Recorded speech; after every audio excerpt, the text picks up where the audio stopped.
DA নিয়ে committee গঠন রাজ্যের মুখ্য সচিবের নেতৃত্বে 5 সদস্যের কমিটি গঠন। সুপ্রিম কোর্টের ডিএ রায়ের কপি রিভিউ করা হবে, আইনজীবীদের পরামর্শ নেওয়া হবে জানিয়েছেন মুখ্যমন্ত্রী। মুখ্য সচিবের নেতৃত্বে তৈরি কমিটি রায় খতিয়ে দেখবে, কমিটির পরামর্শ অনুযায়ী কাজ করবে সরকার, মন্তব্য মমতার। আমরা এখনো রায়ের কপি হাতে পাইনি, আমাদের স্টাডি করতে দিন।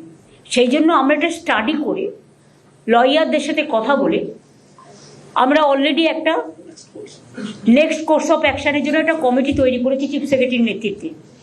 তারা এটাকে স্টাডি করবে, রিভিউ করবে, এবং ওরা তো মে মাস বলেছে।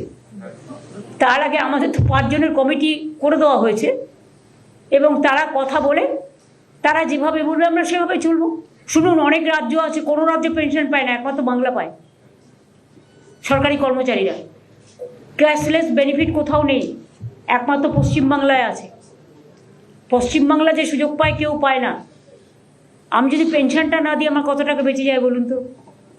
কিন্তু পেনশনটা না দিলে যারা পেনশনের উপর নির্ভরশীল তারা কি করবে?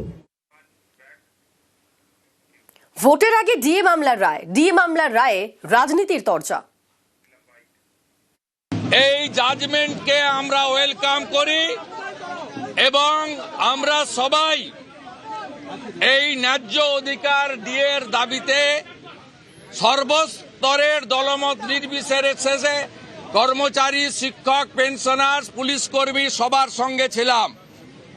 মমতা বন্দ্যোপাধ্যায়কে 10,400 কোটি টাকা কর্মচারীদেরকে দিতে হবে, আর বাকিটা যেটা হবে সেটার দায়ভার পরবর্তী সরকারকে নিতে হবে।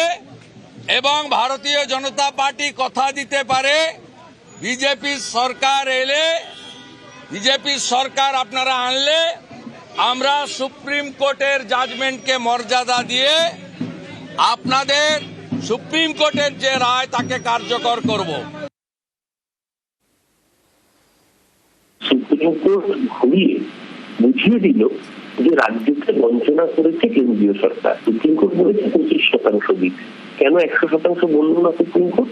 কারণ সুপ্রিম কোর্ট এর আগে যখন 100 দিনের গরিব মানুষের টাকা ফেরানোর কথা বলেছিল, এই অসভ্য এই বর্বর কেন্দ্রীয় সরকার সেই রায়কে কার্যকর করেনি।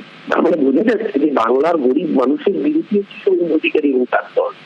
রাজ্যের এই রায় তো আরো পরিষ্কার করে দিল যে রাজ্য সরকারকে 100% দিয়ে দেওয়ার কথা বললোই না, রাজ্যকে যদি কেন্দ্রীয় সরকার প্রতিষ্ঠানে বঞ্চনা করে, ন্যায্য প্রাপ্যগুলো আটকে রাখে, তাহলে রাজ্য সরকার দিয়েটা দেবে কোথা থেকে?